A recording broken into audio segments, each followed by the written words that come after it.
All right, and we are live. So welcome back to Dapp University. So today we got a lot to talk about in our live stream. We're going to talk about a huge milestone for Ethereum that has just happened that's putting ETH on track for the Ethereum 2.0 merge relatively soon on the grand scheme of things. Okay, we're talking about that, why this is super important, why you need to understand this if you're watching the crypto space at all with your developer, whether you're invested in crypto for the short term, for the long term. This likely has some kind of impact on you. Okay, we're going to look at that. We're going to look at a lot of other news updates that have happened in the space since our live stream we did yesterday. Again, one of the biggest questions is like, hey, what are the big catalysts in crypto that are going to draw more users into this space and create exciting new technology? We got some updates on that in this video. We have another story of developers who have now found another security vulnerability. So like a lot of people interested in videos about, hacking smart contracts and doing white hat hacking, of course, and also security auditing. We're talking about that. I actually found a vulnerability yesterday that's probably easy enough for a lot of people on this channel to find out about. I'm going to answer some of your questions and a whole lot more. So if you're new around here, hey, I'm Gregory, and on this channel, I turn you into a blockchain master. So if that's something that you're interested in, then smash that like button down below for the YouTube algorithm and subscribe to this channel. And if you want to know how to master blockchain step by step, start to finish, then head on over to dappuniversity.com/bootcamp to get started today. And of course, if you haven't heard my announcement yet, we are relaunching the Blockchain Bootcamp next Thursday, July 14th. That's just in 8 short days. So make sure you sign up to the link down below. Of course, the Blockchain Bootcamp is the fastest way to break into the blockchain industry, change your career with your developer already. You're just starting from scratch. And the new and improved version, Blockchain Bootcamp 2.0, is launching next week. So we got people jumping in the chat here. Let's see, we've got Cody, Jaya, Dale, Robert. Let's see. Douglas, Bitnick, Brent, CJ, Stefan, Stupid Degens. Let's see here. Welcome. All right, so let's go ahead and jump into this. So we have a huge milestone for Ethereum. This is really good for the overall network. So what has just happened? Let me just pull this up on my screen here.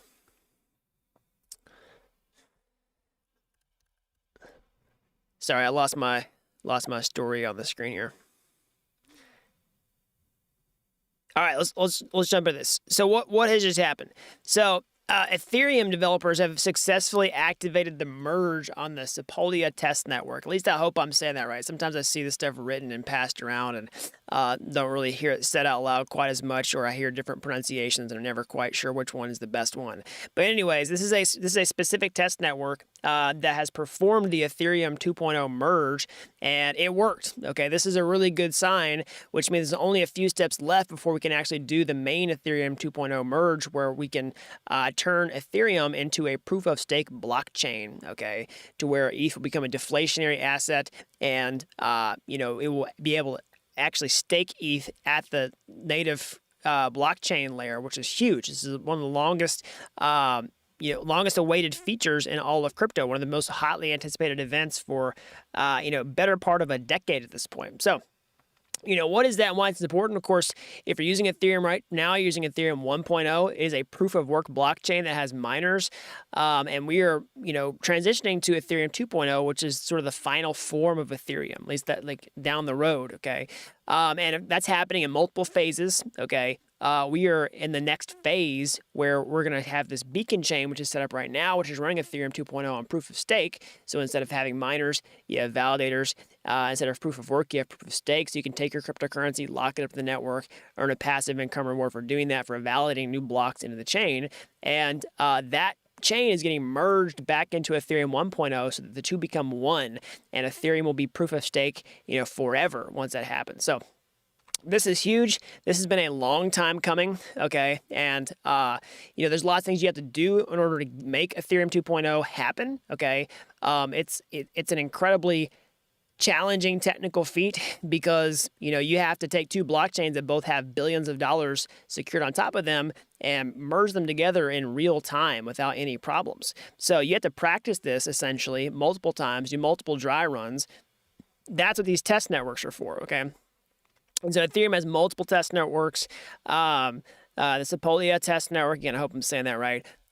is one example. We've had another testnet that was merged successfully before this, and you just do this multiple times just to ensure that there's no issues before you actually perform it live on the main Ethereum network. Okay. So this is good because this does not. So the reason this is good is it likely means that the Ethereum merge is going to be on track and merge within people's current expectations. We'll talk about that timeline here in a minute. But what are the next steps? So the next steps are kind of watching this specific test network for the next few days to see what happens. Okay, whether this was 100% successful, like the merge actually happened. It's producing new blocks. You can see the Beacon Chain Explorer here to kind of monitor the status of that. But we want to wait a couple more days just to make sure that everything is running smoothly. I don't expect any changes there. I don't expect any problems there, especially since the merge successfully happened, but we just want to make sure that it keeps producing blocks and there's no issues with any of the client softwares on the test network for the next several days. Now, after that, what's the next one? Well, one final testnet merge, which is the Goerli testnet. Okay. I don't exactly have a date on when that's going to be just yet, but definitely keep an eye out. Subscribe to the channel, turn notifications. I'll be talking about that whenever we find out what the specific date for the Goerli test network is. And then whenever that test network is finished, we will do the merge for real on the live Ethereum mainnet. And that's huge. We've been waiting a very long time for this. So when is that going to be?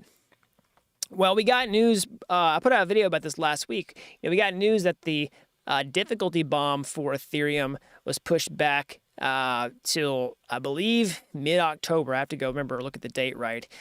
Let's see here. Bomb. Let me just pull it up. Yeah, Great Glacier. Let's see here. I don't know if Fortune's got it right, but basically Ethereum dodge difficult bomb is Great Glacier update goes live. So Great Glacier pushed the update. I don't want to sign up for Fortune. 100 days back from the update. So it basically that's putting the difficult bomb, I believe, back into October. So we could see the Ethereum merge happen. September would kind of be maybe more my expectations based on when that difficulty bomb is. So. Assuming that this test network gets out of the woods just fine, and assuming that the next test network happens in a timely manner, of course, there's always things that could go wrong and could get pushed back, but it looks like we're on schedule to do what we think we need to do, and we could see an Ethereum 2.0 merge happen in Q3, okay, which would be crazy. It should be awesome. So that would happen if it's in September. Now, if it's in October, that's technically Q4. May is Q4, October, November, December, right? The last 3 months of the year. But right now, that's what the timeline looks like for the difficulty bomb. So let's look at a couple other things that have happened in the space.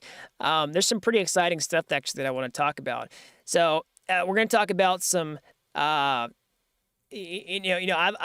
I've been making more videos about security vulnerabilities, smart contract hacking. There's lots of upside for developers in this space, not to steal money from people, but to disclose security vulnerabilities to other people for rewards. I actually saw a vulnerability come up yesterday that was laughably simple. Okay, that I think like a lot of people who have done basic Solidity could have caught this. Okay. So we'll talk about that here in a minute. I also want to talk about a big trend that I see happening in the crypto space. People talk about all the time, like, what are the next hot things that are going to happen in crypto that can get people excited, that can, maybe generate a next catalyst or next wave of hype? Well, I'm going to look at a potential candidate here. So let's go ahead and jump into the new tech. All right. So last week we talked about the new mobile phone that was put out by Solana, okay? So this is the Solana mobile debut, Saga, a flagship Android phone for Web3, okay? And now we're starting to see lots of other mobile implementations come onto the scene. And I don't think this is an accident that they're all coming out at the same time, okay? It's hard to know who the actual first mover was here, all right? But we're starting to see, explosion, maybe not explosion, maybe that's too strong, but a confluence, if that's a better word. We're seeing several people launch mobile implementations right now, okay? And so mobile definitely could be one of the sort of next hot trends for crypto. And I wanted to talk about a couple of new players that have hit the scene or have announced, you know, real options right now. Okay, so the first one I want to talk about is Eth OS. All right, so I just saw this announced. Let's see, yesterday I believe. Let's see here. I think it was yesterday, July 5th. What is today? Yeah, July 5th. So we have good news. We have launched the first build of Eth OS. So Eth OS is easy to install. And it has an onboarded light node. So what is that? So this is the first Ethereum-based operating system, okay? And it's a mobile-first operating system. So what is it? Well, look at what it does. So it has native dApps built into the operating system, so you can just use dApps like straight from your home screen. It has 0% platform fees, so it doesn't charge you to do anything. So if it plugs into decentralized applications, it's not going to take an extra cut for you to use it, which is huge. I mean, think about it this way. We'll go back to that in a minute, but crypto widgets, a local light node, that's pretty insane. We'll talk about that as well. I want to spend some time on that. Crypto native payments, that's awesome. And then ENS integration. I mean, this is pretty crazy. So let's talk about the 0%, the native dApps and 0% platform fees. So the cool thing about dApps is that, you know, they're really the heart and soul of any decentralized application is really just the smart contracts that run on the blockchain. You know, so if you're a developer, you understand sort of the separation of concerns between a front end and a back end, okay? Where like a front end's like your website interface the user sees, and they click some buttons, like in the Web 2.0 world, and then that front end website maybe talks to a back end, which is like a server, it's an API. You know, it's basically this server layer with no user interface that just has a public web interface. Maybe you have to have an API key or something to talk to it, but still, it's just like a server with a public interface, and then that has all the business logic and the routing, like for the API and the app layer, and then all the data for the application stored in the database. Well, that's kind of how smart contracts work on the blockchain. And the blockchain is basically the database and the computational engine, okay? And then the smart contracts are just like the business logic that facilitate the reading, writing, updating from that database, and also any business logic that you have inside the actual application itself. And so for that reason, like, you can basically just create any user interface and talk to that smart contract because it's totally open. It's like an open API. And so you can make so if you go use a dApp like Uniswap, of course, Uniswap has its own front-end website that they've created, but theoretically, like, any developer can create a interface for that. So likewise, that's where these native dApps come into play. So the actual smart contract stuff is just on the blockchain, and really it's just a native user interface that runs, on the actual operating system. You're not having to load a web application that might, have reduced performance like native. The whole benefit of native is that it runs on your operating system directly, and you get that performance and that snappy kind of user experience that you would desire out of a good user interface.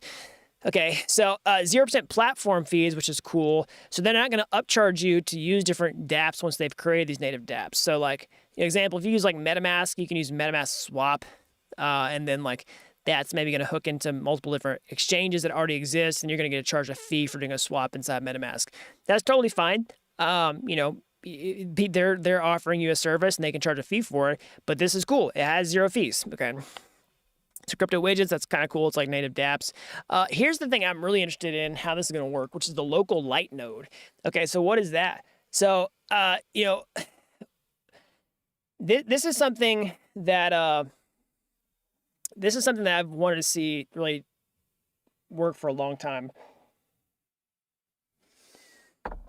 which is essentially having a blockchain node that runs on your device itself. Now, I'm curious to see how this implementation actually plays out.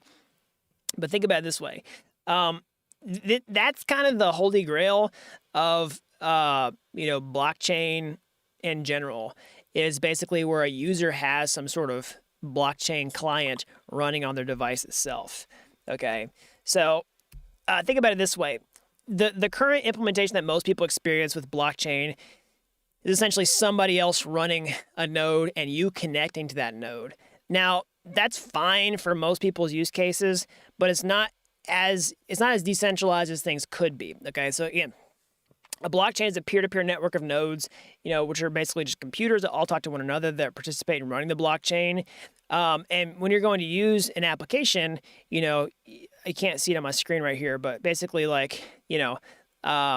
most people are using like MetaMask to connect to the blockchain, and under the hood, that MetaMask is connecting to maybe like a node provider like Infura, for example. And Infura is just a cloud company that's running an Ethereum node or a bunch of Ethereum nodes, and you're getting a link to their node and you're interacting with the blockchain through their node. So like when you're signing transactions, like there's a trust assumption between you and Infura, okay? But the most secure way and the most decentralized way is for you to actually run your own node, all right? Not talk to somebody else's node. And, that's a pretty cumbersome, high, tall order for a lot of people to like run client software, like download it and all that type of stuff. But, we have light clients, which means you don't have to run a full node. You could just have something that sort of accomplishes the minimum amount that you need to sort of get that benefit from running your own node. And you can do that now, but what's cool about this is it actually has a light node apparently on the device. I don't know much about it. I don't know how that's going to work on mobile, but that's one thing people have been talking about for a long time, is basically like just having devices that have, clients on them. And so it looks like they're pulling that off. We'll see what it actually looks like. Okay. So crypto native payments, basically, I'm assuming just having your own wallet kind of inside here. And that's one thing I talked about for a long time, which is, having private keys embedded into your device that never leave the file system, that aren't stored on somebody else's server, where basically your ability to sign transactions is just like using your, fingerprint or your, face recognition software, where the thing that recognizes either your fingerprint or your facial recognition software, none of that data leaves the device. And also the private key doesn't leave the device, where you can own your own data. I mean, that's where I think things, can really head in a more decentralized ownership of your own information type future. Is the ownership of your own data is like you are self-custodying data, and that data doesn't go up into somebody else's cloud. I think people misunderstand this all the time when talking about blockchain, which is like, own your own identity, and then like that identity is all stored on public ledger, right? And they're like, but no, like what if you could have a situation where, you have a mobile device that custodies all your own data, and then you're going to a third-party issuer that essentially sets up your device for you, and they are the ones that authenticate your ID, all your personal information, and they sign off of it. They don't store a copy of it, but then they actually, lock that into some sort of vault on your device, okay? And then all that information can be signed and consented away with your private key that never leaves your device, okay? And you can use things like zero-knowledge proofs to like prove certain information about yourself without having to reveal that information. So let's say, let's say that you have to prove that you're of a certain age. Well, you could have somebody that can verify your age, through a third-party issuer when they set your device up, but then that information never leaves your device. But then, like, whenever something needs to know what your age is, they can use zero-knowledge proof-based technology just to sign off that, yes, I am of that certain age, and then your device can actually do that, and the information never leaves your device, but that handshake occurs, and you're owning all your own data on your device like this. Okay, so I think that's a huge thing. Of course, got ENS integration. So if you have your digital identity is basically based on your .eth handle. Again, we talked about digital identity yesterday some, where there's two kind of sides to this coin. One is like your digital life, which could be just your social media presence. And ENS does a pretty good job of covering that base, because you can take that identity and that reputation with you from, device, from application to application. But then also, there's their in real life, identity, your IRL identity, and that's the harder nut to crack. But that's kind of what I was talking about a second ago, which is, having some sort of, having some sort of third party kind of set that up and, you know, sign off. And of course, you'd have to say that that person or that organization, you know, has the reputation to actually do that for you, but that's a possibility there. So let me know what y'all think in the comment section below. So another thing, anyways, that's the new ETH OS that's out. It's pretty cool. Looks like it's got a lot of potential. We've got more news on the mobile front with Polygon. So Polygon joins Solana in bringing Web3 to smartphones. Okay. So tech startup Nothing has tapped the Polygon network to offer NFTs on its new phone. Okay. So Ethereum scaling tool Polygon is following Solana blockchain and bringing Web3 to smartphones. Their new partnership with tech startup Nothing. The Nothing phone. Nothing community dots. Okay. So Polygon's jumping on this as well, at least helping another startup who's launching it. So again, you know, Solana's doing it. We got ETH OS doing it. We got Polygon helping with the Nothing phone. It's a trend. Okay. So, yeah, people are asking all the time, what are the next trends? It looks like mobile, there's a strong push for mobile. Now, will it grow legs? Will it grow legs? So it's a good question. Time will tell, but we've already got something that's kind of like pushing for the next wave, all right? We've already got new use cases for NFTs that are kind of pushing for the next wave. Talk about soul-bound tokens, okay? Where you can, you know, have, you know, identity. We've already got new developer tools out for decentralized social media with Lens protocol and other things. We've got seeds, you know, that can germinate and start to push for that next thing. And it's not to say that any one of these things are going to be the next big hot thing, but when you start having like 10 of these types of things, and then one of them really starts to show some signs of adoption, that's kind of all it takes, right? That's all it took whenever DeFi really started to blow up in 2019. This was the kind of early side of it, like when Aave and Synthetics really started to lift off of the ground. Back when it was ETH Lend, okay? That's like prehistoric DeFi stuff. Those are sort of the morning stars that kicked off the bull run, okay? I think we're already starting to see some contenders in that space. Of course, blockchain scaling. I mean, the question in my mind is not if, it's just when we start, because the developers are in here. We're building cool stuff. Now, of course, there seems to be some friction with mobile phones. Like, you know, I personally am pretty tied to the iOS ecosystem. The switching cost for me to go into something else is kind of high, but you know, so there's some reasons to doubt the mobile implementation, but we're building cool stuff. So now I want to talk about a hack that I saw come up yesterday that I think a lot of people who have, you know, done, you know, basically a lot of people who are somewhat skilled developers could have caught. Okay. So, you know, I've been talking a lot on my channel about security auditing, you know, hacking for smart contracts. Again, the whole goal here is to find security vulnerabilities out in the wild and, you know, disclose those and, you know, try to get a, you know, reward and help other people, you know, not trying to take money for yourself. Let's see here. We've been talking about lots of different sites where you can see audits, all right, for smart contracts where you can get, you know, lots of money for doing this, all right. We've seen stories of, you know, developers making $1 million plus in bug bounties, okay. So, you know, a lot of people would get intimidated, think that to be an absolute genius to find these things, but saw one yesterday pop up. And I don't think this was disclosed. It was exploited in production. But I you know, I almost wish that I had seen this because it's laughably simple.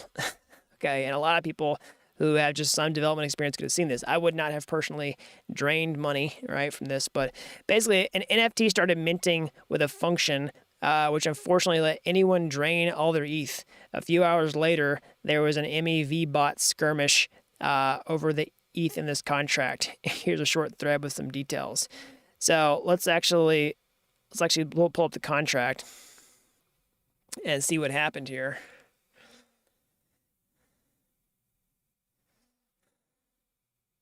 So here's the contract, okay? And let's see what the actual vulnerability was. I know what it is. I'm just trying to find the actual code so that you can see it.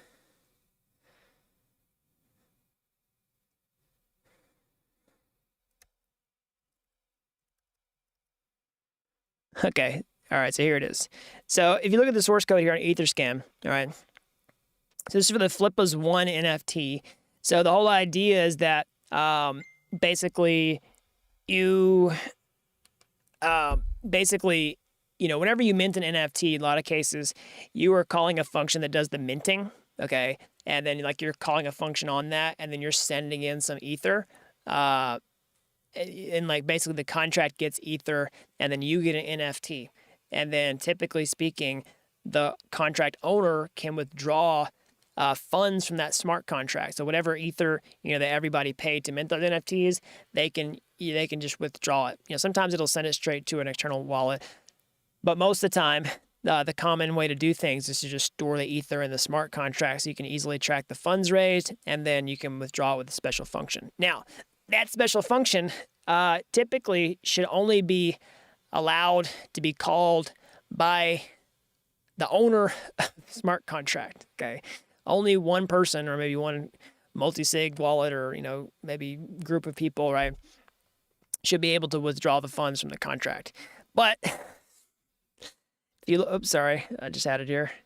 If you look at the withdraw function, you have an owner withdraw function that's just public. Okay. Hold on a second here. I keep trying to navigate this, and it keeps.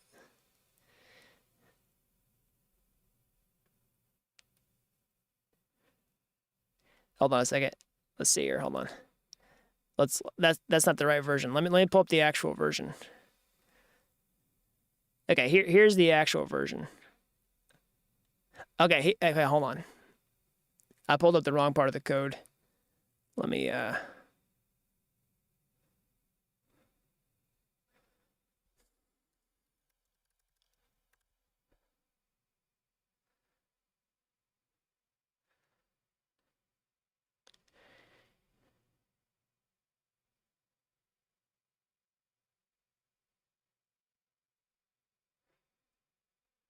Okay, here it is. So basically, I just look at the screenshot from the tweet. It's a lot easier to read. So anyways, owner withdraw to address. You just pass in the address as public, and you can basically withdraw the balance to any contract, to any address that you want to. So normally that should be something that only owner should be allowed to do, okay?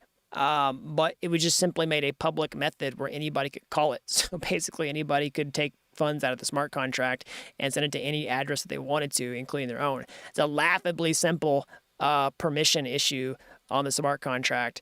Okay, now I'm not like criticizing anybody who put that contract on the mainnet. Sometimes stuff can just happen, right? But it clearly did not pass even a basic auditing check, before it went out there. And that's the type of thing that somebody, who has some experience in blockchain, not even like you wouldn't even need to be like some crazy senior level developer. Like you could, like a lot of people could have found that problem. So,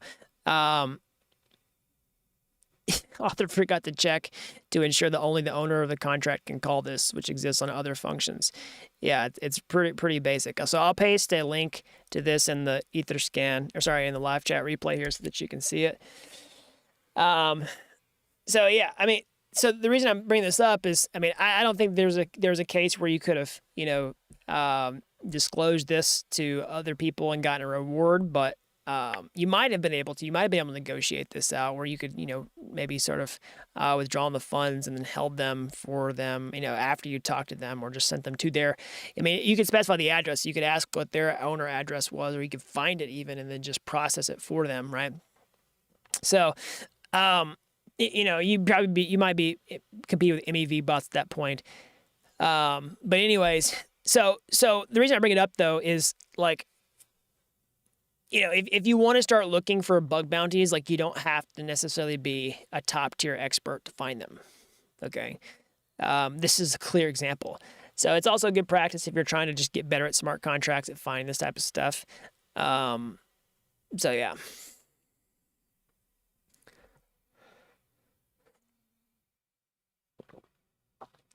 So we'll see here. We got some questions in the chat. I'll answer a couple questions. How long is this video? I have a class from 12. So we're about finished here. I'll get some questions and we'll jump off for today.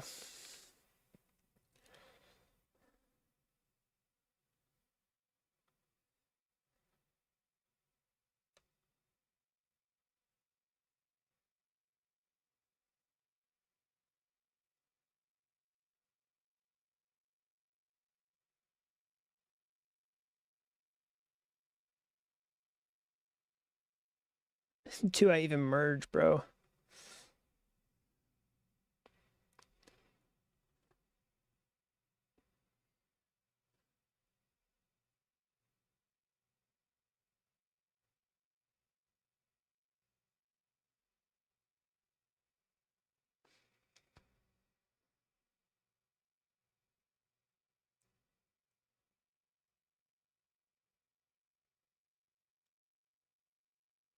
Let's see here.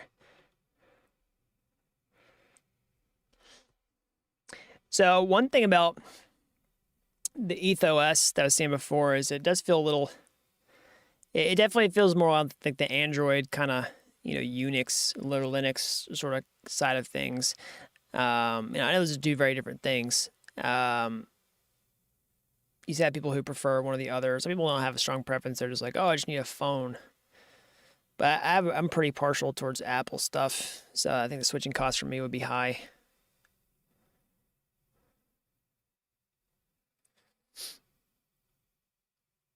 Can you listen for new deployments and search for known bugs in the contract? Yes, you can find newly deployed contracts on chain.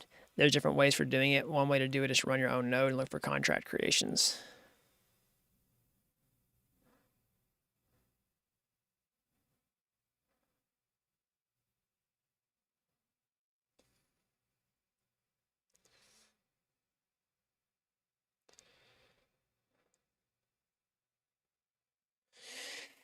All right, everybody. That's all I got for today. As always, smash that like button down below for the YouTube algorithm. Subscribe to this channel if you haven't already.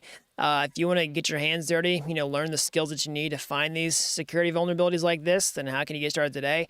You know, I think anybody who had, you know, gone through any of the free courses on my YouTube homepage, you go check those out, and then done some more professional level guided development like we do in the blockchain bootcamp could have found something like this. So definitely go check out those free courses on my YouTube homepage, like Udemy courses, but they're totally free.